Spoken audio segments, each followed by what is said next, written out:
Imagine this. It's the dead of night, and your child creeps toward you, their small face pale, eyes wide with terror, whispering words that make your blood run cold.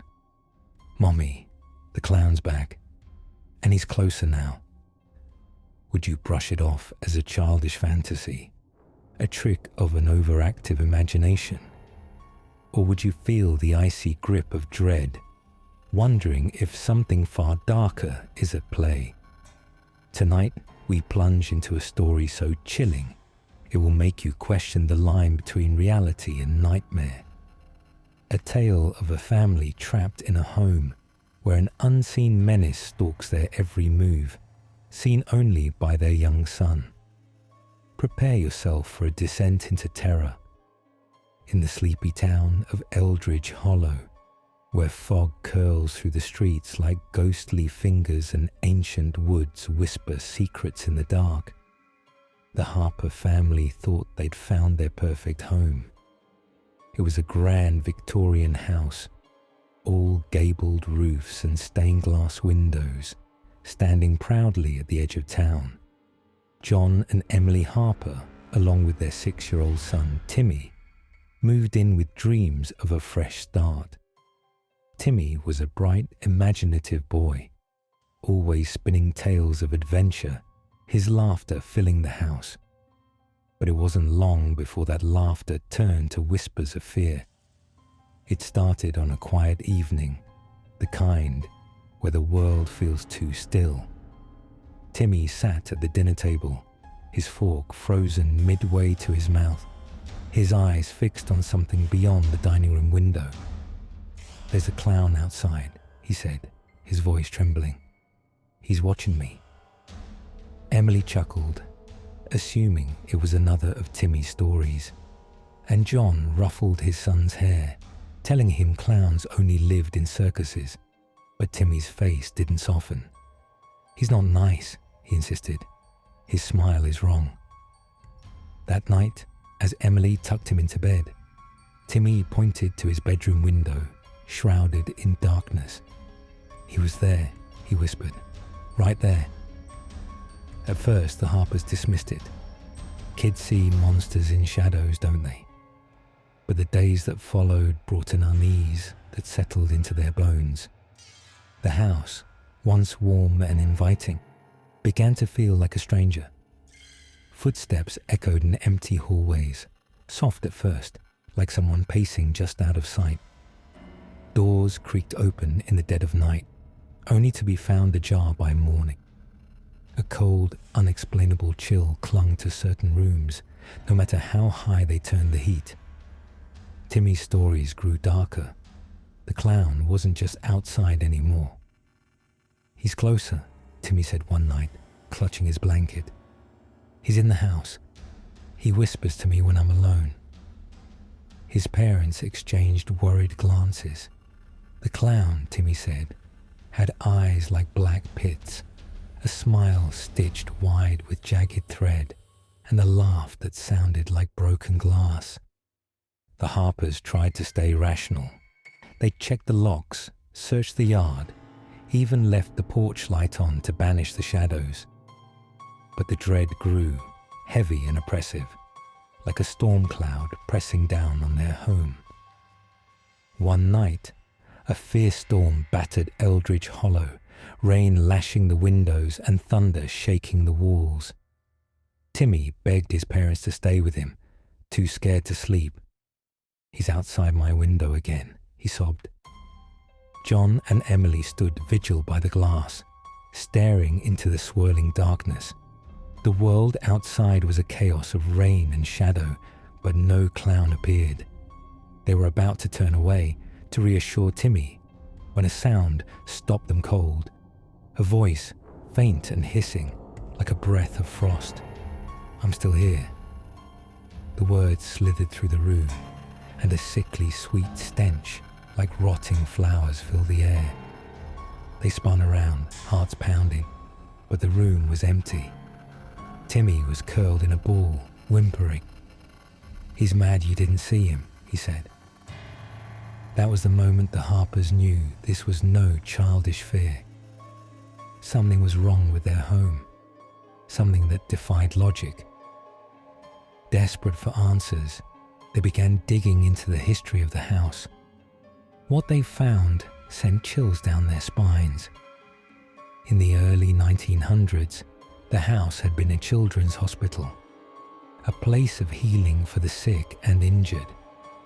But buried in the town's records was a darker story, one whispered in hushed tones by the locals. A performer named Felix Grimaldi, known as Mr. Giggles, had once entertained the young patients with his clown act. He was beloved at first, his painted face and silly antics bringing smiles to pale, weary faces. But over time, Felix changed. His performances grew strange, his laughter sharp and cruel. Children began to vanish from the hospital one by one, their disappearances blamed on illness or runaways. Then, during Felix's final show, something went horribly wrong. Witnesses spoke of screams echoing through the halls, of a performance that ended in chaos. Felix disappeared that night, and the hospital closed soon after, its doors locked, its secrets buried. The more the Harpers learned, the more Timmy's words took on a horrifying weight. The clown he described matched the faded photographs of Felix Grimaldi. Hollow eyes, a too wide smile, a costume now tattered by time. Was it possible? Could a man or something wearing his face still haunt the house, drawn to the innocent imagination of a child? The terror escalated. Timmy's drawings, once full of bright colors and happy scenes, now showed a figure in a clown suit, its face a mask of horror, standing in flames or surrounded by twisted, screaming shapes. He spoke of nightmares, where he walked through endless corridors lined with mirrors, each one reflecting a different version of the clown, some with claws, some with teeth like needles, all laughing that same shattered glass laugh. Objects in the house began to move on their own, a chair sliding across the floor, a toy rolling into the center of a room. The walls seemed to pulse, as if the house itself was alive, breathing with malice. One night, the family was jolted awake by a sound that cut through the silence. A music box, its haunting melody drifting from the attic. They had never explored the attic, its entrance hidden behind a heavy door they'd assumed was locked. Heart pounding, John led the way, Emily clutching Timmy's hand. The air grew colder with each step, the melody louder, until they stood before a dusty trunk in the attic shadows. Inside they found it, a clown costume, its fabric stained with dark, unnameable marks, its painted eyes staring up at them with unnatural life. Timmy screamed, backing away. "That's him," he cried. "That's the clown." The Harpers could no longer deny the truth. Whatever this was, it had its claws in their son. They reached out to Eleanor Voss, a local historian and occult expert known for her knowledge of Eldritch Hollow's darker corners. Eleanor arrived with a grim expression, her eyes scanning the house as if she could see the shadows it hid. She examined the costume, the attic, and Timmy's drawings, her face growing paler with each discovery. "This is Felix Grimaldi," she said at last, "or what's left of him. His spirit is bound to this house, feeding on fear, especially the pure, unfiltered fear of a child. He's not just a ghost, he's a predator." Eleanor proposed a ritual to banish the entity, a dangerous act that would require all their strength. On the night of the ritual, the house fought back. The walls oozed a dark, viscous liquid, lights flickered like dying stars, and the air grew so thick it was hard to breathe. As Eleanor chanted, her voice steady despite the chaos, The entity revealed itself. It was a grotesque mockery of a clown, its painted face melting into shadow, its body twisting unnaturally.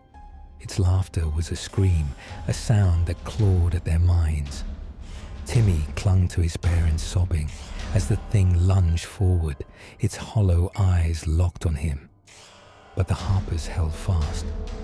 With Eleanor's guidance, they poured their love for Timmy, their refusal to let him go, into the ritual.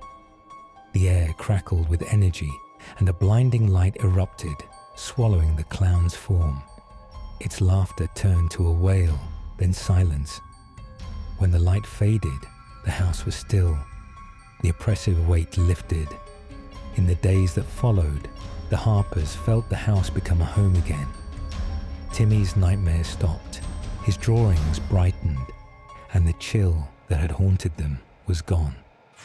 But they never forgot. They knew some shadows linger, waiting for a crack in the light to slip through. They moved on, but they always checked the windows at night, just in case. Thank you for joining us on this terrifying journey. If you've ever faced the unexplained, or felt a chill you couldn't shake, share your story below. Like and subscribe for more tales that pull back the veil on the unknown.